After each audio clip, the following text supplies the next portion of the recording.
صحابی کہف کی کہانی۔ صحابی کہف کے نوجوان ایک زمانے میں اپنی ایمانداری کے لیے مشہور تھے۔ انہوں نے ظلم و ستم اور کفر کے ماحول سے بچنے کے لیے ایک غار میں پناہ لی۔ اللہ تعالی نے انہیں وہاں محفوظ رکھا اور ان پر اپنی خاص رحمتیں نازل کیے۔ ہم آپ کو ان کا حقیقی واقعہ سناتے ہیں۔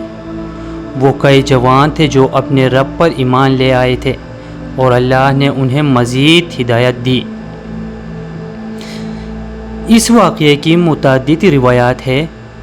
سب سے قدیم روایات سریانی روایات ہے کہ جو تقریباً 474 عیسوی میں اس واقعے کی 30-40 سال بعد ایک شامی پدری نے زبانی روایات کی بنیاد پر لکھی۔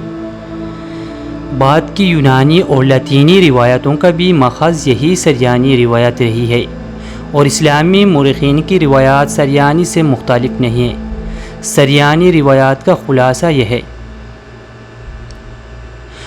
رومی حکمران دقیانوس یا تھیوڈوسس متوفی 251 عیسوی کے دور میں بت پرستی کا مذہب رائج تھا۔ وہ مسیح علیہ السلام کے پیروکاروں پر سخت ظلم و ستم روا رکھتا تھا۔ 7 جوانوں نے اپنے دین کو بچانے کے لیے ہجرت کی اور راستے میں ایک کتا ان کے ساتھ ہو لیا۔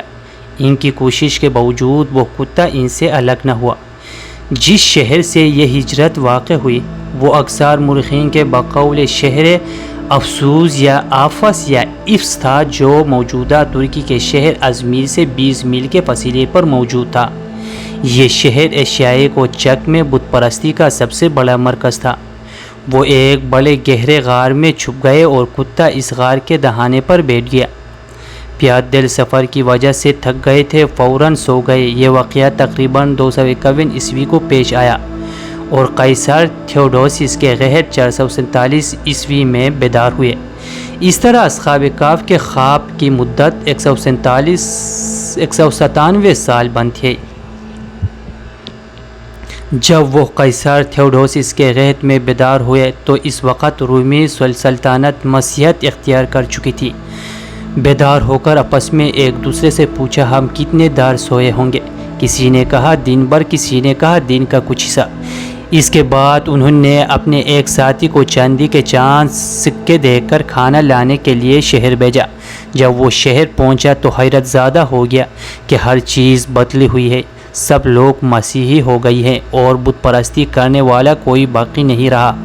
ایک دکان سے روٹی خریدی، دکاندار کو چاندی کا ایک سکہ دیا جس پر قیصر تھیوڈوسس کی تصویر تھی، تو وہ اس سے پوچھنے لگے کہ وہ دفینہ کہاں ہے جہاں سے تم یہ سکہ لائے ہو، کیونکہ قیصر تھیوڈوسس کو مرے ہوئے مدت گزر چکی ہے۔ یہ سن کر وہ حیران رہ گیا اور کہا، کل ہی تو میں اور میرے ساتھی اس شہر سے بھاگے تھے اور غار میں پناہ لی تھی کہ دقیانوس تھیوڈوسس کے ظلم و ستم سے بچ رہے۔ اس کی باتیں سن کر لوگ اس کے غار تک پہنچ گئے اور خود بادشاہ بھی ان سے ملا۔